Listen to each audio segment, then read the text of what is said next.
And Fox News reports that 1,700 National Guard troops are set to gather in 19 states to assist the Department of Homeland Security with a crackdown on both illegal immigration and potentially crime.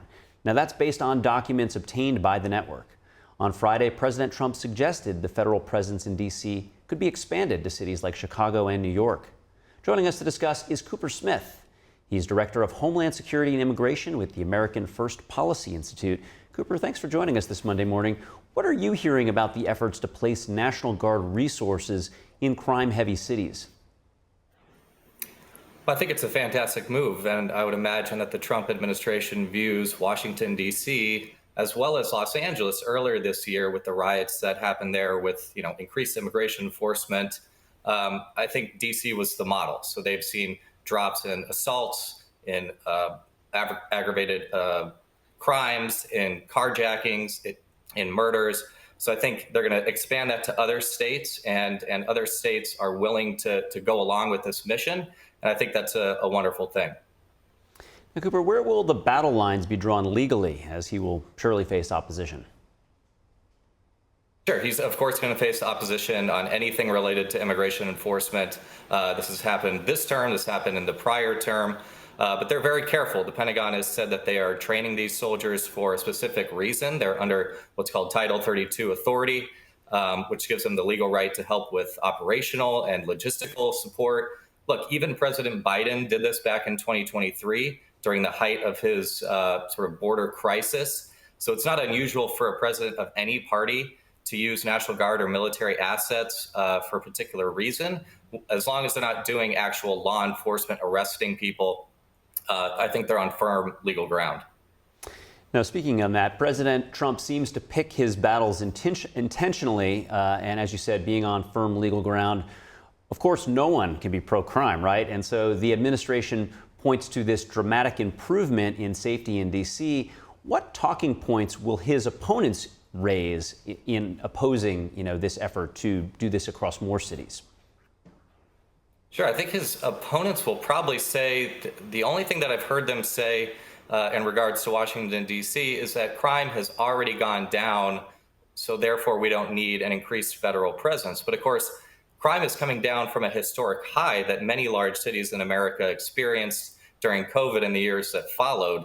So it's not like it's still very high, but it's just not as high as it was. That seems to be the talking point. And then, of course, many of these people are just fundamentally opposed to law enforcement. They're fundamentally opposed to the president. They're fundamentally opposed to immigration enforcement. So it doesn't matter what actions the administrations take. They will, of course, oppose it. And Abrego Garcia, who you mentioned earlier today, he had a crowd of 200 or 300 people today in Maryland who are in support of him, a suspected human trafficker. Local, state, federal police, all suspected of being a human trafficker. He's now charged with that crime, yet you still see supporters for him on the ground. So it's a remarkable thing to see. Yeah, and as I was coming in this morning watching the headlines on other media, they are citing that number that, crime is down 30%, but, a percentage versus the total number is a very different thing. Like, of course, nobody's in support of any amount of carjackings or violent crime. Now, I want to get your perspective on this. Many police themselves are military veterans, and then they go into the force and start their domestic career. So what are their organizing bodies saying in regards to this potential, maybe having their authority usurped, but, they're clearly, as I said, a lot of them are veterans themselves. Yeah, I don't know if you're hearing all that much from them. I think back to the National Association of Sheriffs, who issued a statement that they're kind of upset that the Trump administration actually was trying to get sheriffs to join ICE, to join into the interior enforcement mission, and deputies and other people in law enforcement. And this is part of the Big Beautiful Bill funding. Of course, now the administration has about 10,000 funding for about 10,000 new agents in the interior enforcement piece of the puzzle, which is a critical part of his campaign promise to deport 1 million people per year. So you're seeing some of the usual suspects come out, but of course, when you've won 7 swing states and you've won the national popular vote, I think he's given a little bit more leeway here than he normally would. You've got the media figures who, of course, are going to criticize everything that he does. The activist organizations who are, representing people like Abrego Garcia and suing people, governors like Ron DeSantis and other red state governors. So you're going to hear these usual suspects, but I think he's on firm ground here with the American people. And I want to get your view on just data in general. We had discussed the percentage of drop in crimes before President Trump federalized law enforcement in D.C.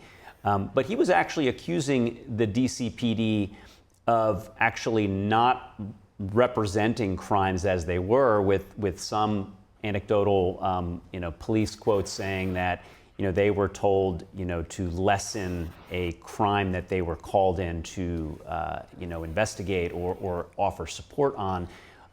What does that say generally just about the data that we rely on to understand what's happening as it relates to crime in major cities? Yeah, I think it's a great question and something that should be investigated. But what I would point out is that whether or not they're lying, a lot of the progressive politicians and DAs and judges in these areas are actually just not prosecuting. So it might actually be true that crime, in a sense, is going down because they're simply not going after the criminals as much as they would in a different state or a different jurisdiction. But whether or not they're actually toying with the numbers on the back, I don't know if that's true. I would imagine that in certain states it probably is, but I would look forward to an investigation. I would just point out that at the local level, they're just not going after criminals anymore, and they've made that part of their campaign platforms. I mean, look at Mamdani in New York City. He has said, it's on his campaign website. Your audience can go and look at it right now online. He has said he does not want any federal immigration enforcement in his city, period. Period. No questions asked. So this is the type of politician you get in the big cities of America. Well, this will certainly be a story that we're going to be covering a lot more as the days progress. The battle lines seem to be drawn, and the data will prove out who's right. Appreciate you joining us this morning, Cooper Smith. Have a great day. Thank you.